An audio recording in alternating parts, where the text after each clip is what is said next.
Hello बच्चा लोग, कैसे हो आप लोग। मेरा नाम है सौरभ मिश्रा। स्वागत करता हूँ आपके अपने चैनल अलाइन इंस्टीट्यूट में। आज की वीडियो में हम बात करने वाले हैं 7.2 के क्वेश्चन नंबर 8 की। तो बिना किसी देरी के जल्दी से वीडियो को शुरू करते हैं। आइए देखते हैं, मजा आएगा। तो बेटा जैसे क्वेश्चन नंबर 8 है, क्या कह रहा है पढ़ लेते हैं एक बार कि if A and B are the coordinate -2, -2 and 2, -4 respectively, find the coordinate of P such that AP is equal to 3/7 AB and P lies on the line segment AB।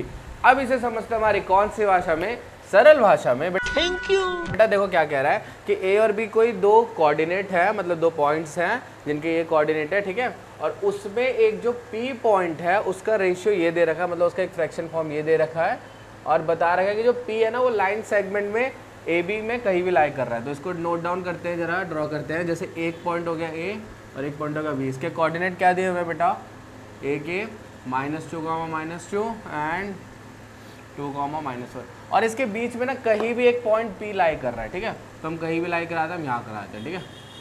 अब देखो, और आपको एक समझने वाली चीज़ बोला यहाँ पे। अब ना आप समझ आ रहा है कि ये तो पार्ट्स में डिवाइड हो गया, और जहाँ पार्ट्स में डिवाइड हो जाता है वहाँ पे कौन सा फॉर्मूला लगता है बेटा, सेक्शन फॉर्मूला लगता है। कौन सा लगता है, सेक्शन फॉर्मूला।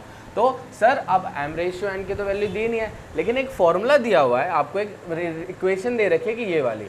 तो इसको अगर मैं थोड़ा फर्दर आगे सॉल्व करूँगा तो ये कुछ ऐसे बनेगा कि ये उधर जाके मल्टीप्लाई हो जाएगा, तो हो जाएगा 7AP = 3AB, है ना। और रेशियो का मतलब होता है कि वो अपना उस फॉर्म में हो। तो इसका एक ये भी बन सकता है AP/3 = AB/7, ठीक है। तो इसका मतलब क्या हो गया कि ए से लेके P तक का जो गैप है वो 3 है, और A से लेके B तक का जो गैप है वो 7 है, ठीक है। तो अब जरा मार्क करते हैं, रेशियो को, वैल्यू को फाइंड करते हैं।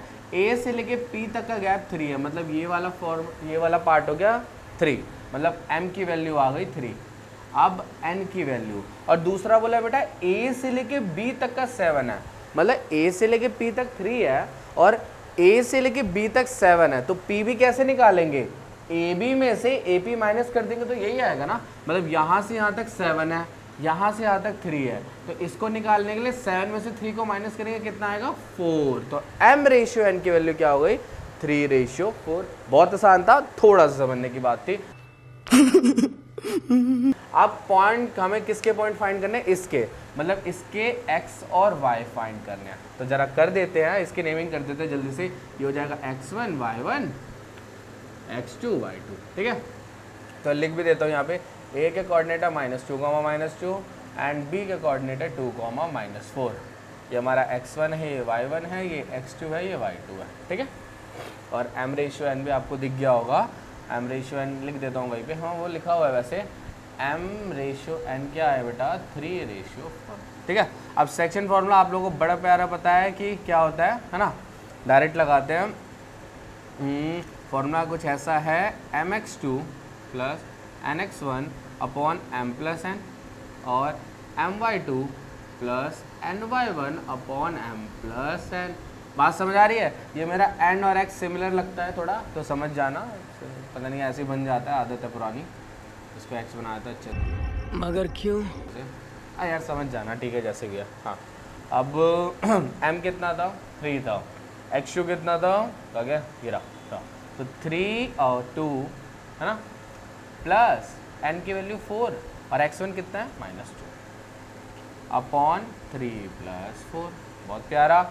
m की वैल्यू 3, y2 कितना है -4 प्लस n4, और y1 कितना है -2/3 + 4। अब इसको हम p के x और y के लिए फाइंड करने के लिए कर रहे हैं, ठीक है।